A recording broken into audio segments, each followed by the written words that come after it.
अस्सलाम वालेकुम। मैं डॉक्टर जमशेद उस्मानी गोल्डन टाइम्स में आपका स्वागत करता हूँ। ना खुदा ही मिला ना विसाले सनम।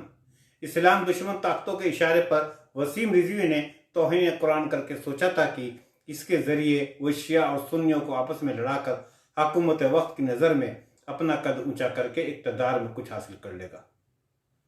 वसीम रिजवी को मुसलमानों को आपस में लड़ाने में कामयाबी तो नहीं मिली, उल्टा जिनकी नज़रों में चढ़ने के लिए ये सब किया गया उन्हीं के जरिए आज धुतकारा जा रहा है।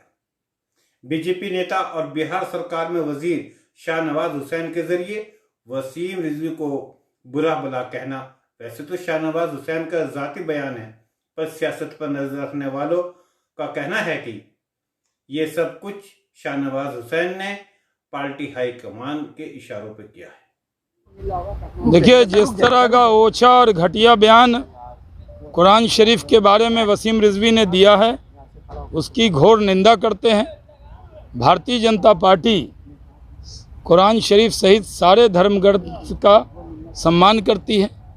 किसी भी धर्म ग्रंथ के बारे में कोई भी टिप्पणी करे वो स्वीकार नहीं है। हमारे केंद्रीय नेतृत्व ने एक नहीं अनेक बार इस बात को कहा है कि किसी की भी धार्मिक भावना को ठेस पहुंचाने का किसी को हक नहीं है, लेकिन वसीम रिजवी ने जिस तरह कुरान शरीफ के लिए और खलीफाओं के लिए ओछी बयानबाजी की है, इसकी मैं घोर निंदा करता हूँ। दूसरी जानिब शिया सुन्नी मसलक के लोगों ने इस बारे में जिस समझदारी और एकता के साथ वसीम रिजवी की साजिश को फेल किया, उसकी वजह से इस्लाम दुश्मन ताकतों के मंसूबों पर पानी फिर गया है। दिल्ली जामा मस्जिद के बाहर शिया और सुन्नी उलमा की जानिब से वसीम की गिरफ्तारी की मांग को लेकर जबरदस्त प्रदर्शन किया गया।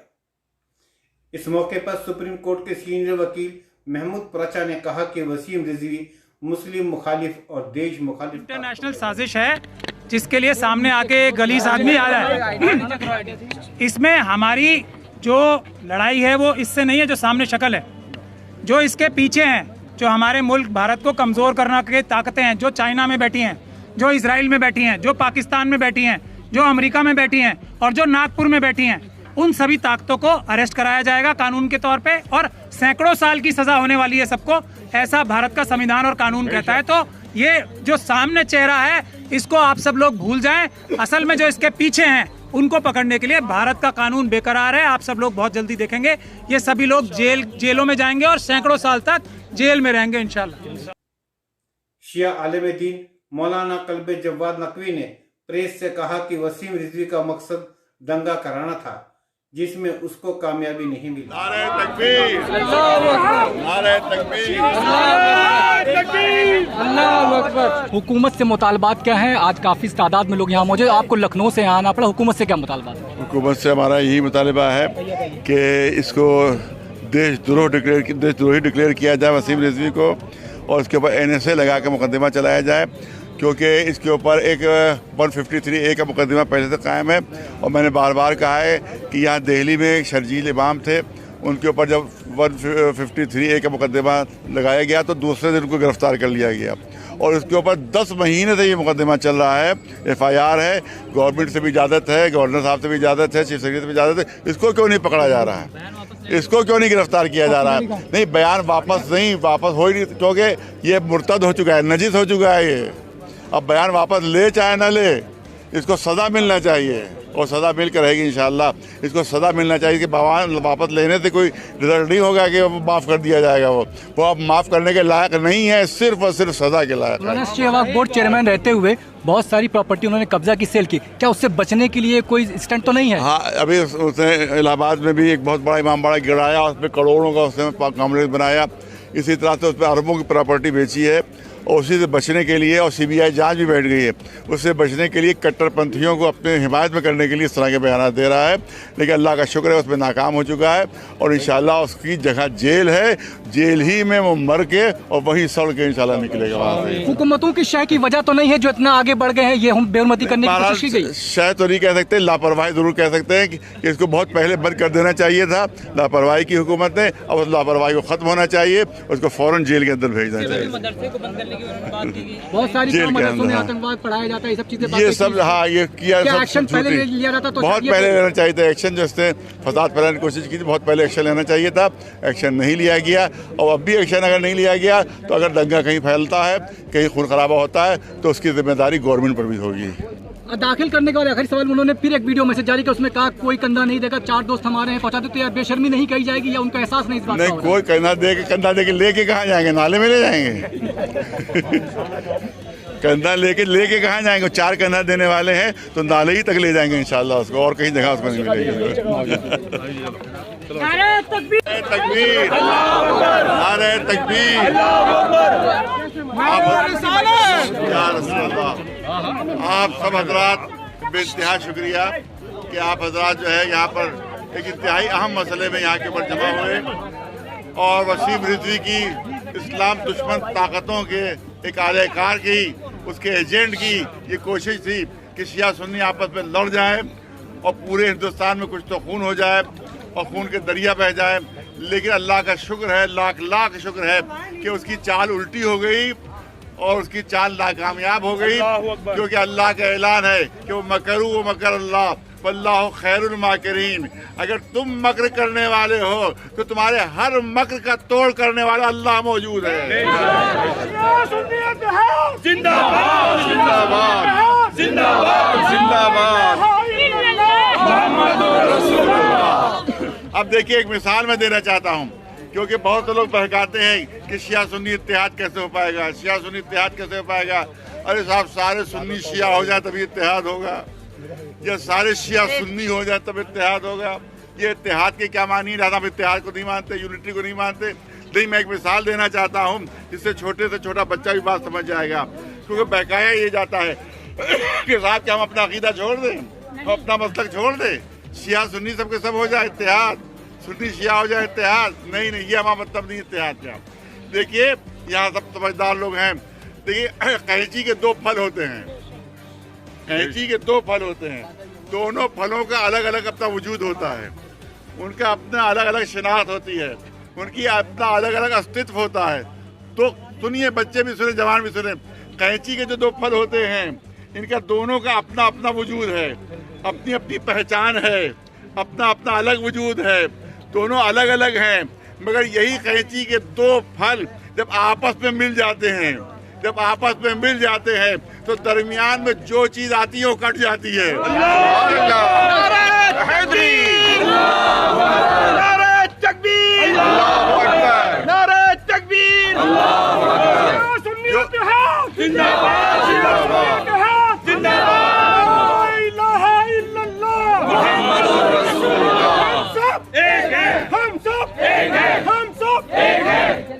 तो जितनी जो चीज भी दरमियान में होगी, जो चीज बीच में आए, कैंची के जो चीज बीच में आती है, जब दोनों फल मिलते हैं तो चीज कट जाती है। तो शिया और सुन्नी को उसी तरह अपने आपस में मिलना है कि जिस तरह से कैंची के 2 फल होते हैं, जो भी लड़ाने आएगा वो खुद ब खुद कट जाएगा। सुभान अल्लाह, सुभान अल्लाह। जो लड़ाने आएगा वो खुद ब खुद कट जाएगा।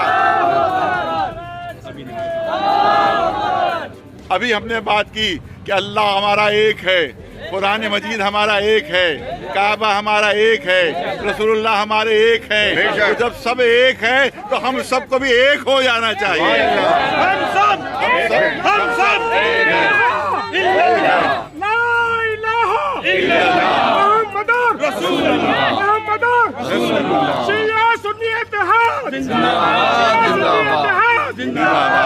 और सुनिए, उसने क्या कहा है कि कुरान मजीद से इतनी आयतें हटना चाहिए, कुरान मजीद से इतनी आयतें हटना चाहिए। मैं यहाँ प्राचा साहब मौजूद है, मैंने लखनऊ में ये बात कही थी।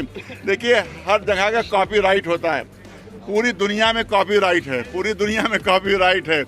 अब मैंने अगर कोई किताब लिखी है तो कोई पब्लिशर या कोई दूसरा आदमी उसमें चेंज नहीं ला सकता, उसमें एक लफ्ज़ बढ़ा नहीं सकता है, उसमें एक लफ्ज़ घटा नहीं सकता है। जिसने लिखी है किताब, जो राइटर है किताब का, वही घटा भी सकता है, वही बढ़ा भी सकता है। और अब बताओ, कुरान का राइटर कौन है? कुरान का राइटर है अल्लाह, कुरान का राइटर अल्लाह। तो अगर वसीम को कुछ घटाना बढ़ाना है तो अल्लाह के पास जाना होगा, अल्लाह पास जाना होगा। और जाने में उसे कुछ दिक्कत आ रही हो तो हम मदद के लिए तैयार हैं।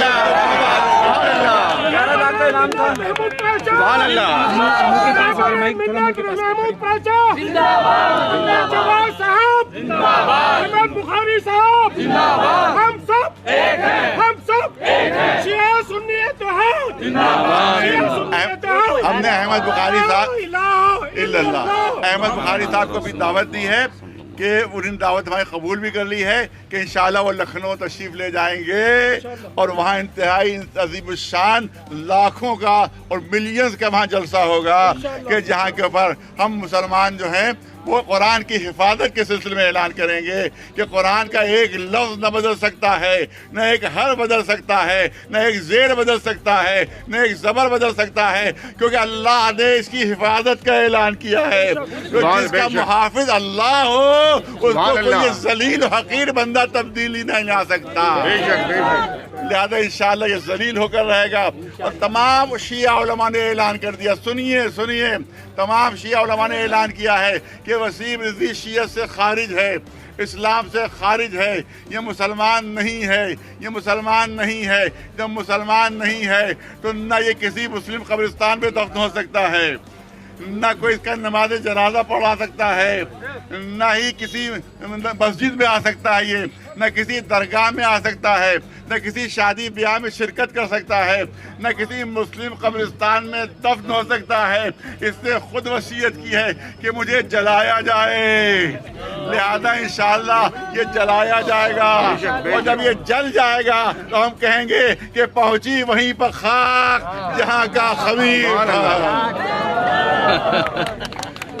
तो इत्तेहाद बहुत ज़रूरी है, आप लोगों को इत्तेहाद का मुजाहरा करना। बहुत से हिंदू भाई हमारे साथ हैं, आप इंटरनेट पर देखिए, हिंदू भाई कह रहे हैं कि नहीं इसकी बात गलत है, इसकी बात जो है वो सही नहीं है, इसकी बात गलत है, क्योंकि फिर एक आफत आ जाएगी। हर मजहबी किताब पर लोग इतराज़ करने लगेंगे, सुप्रीम कोर्ट पहुंच जाएंगे कि साहब हमें गीता पर इतराज़ है, कोई कहेगा हमें बाइबल पर इतराज़ है, कोई कहेगा तौरात पे इतराज़ है, कोई कहेगा मनुस्मृति पे इतराज़ है, कोई किसी पे इतराज़ करेगा। लिहाजा हमारा मुतालिबा ये है कि इसी को यहीं के ऊपर मामले को दफन कर दे, सुप्रीम कोर्ट मामले को यहीं पर दफन कर दे और इस पर भारी जुर्माना आयद करके इसकी अपील को खारिज करके इसको NSA लगाकर जेल भेजा जाए। ये देशद्रोही है, ये दुश्मन बाहर की ताकतों का एजेंट है ये, क्योंकि हमें खबर मिली है कि नेपाल गया था और वहाँ चीनी और पाकिस्तानी जासूसों से इसकी मुलाकात भी हुई थी, जिसकी वजह से उसने यहाँ कर ये ऐलान किया है। इसका मतलब ये है कि देशद्रोही है, इस पर देशद्रोही का मुकदमा चलना चाहिए। लिहाजा सुप्रीम कोर्ट से हम यही अपील करेंगे, अपील को खारिज करके भारी जुर्माना इस पर आयद करें।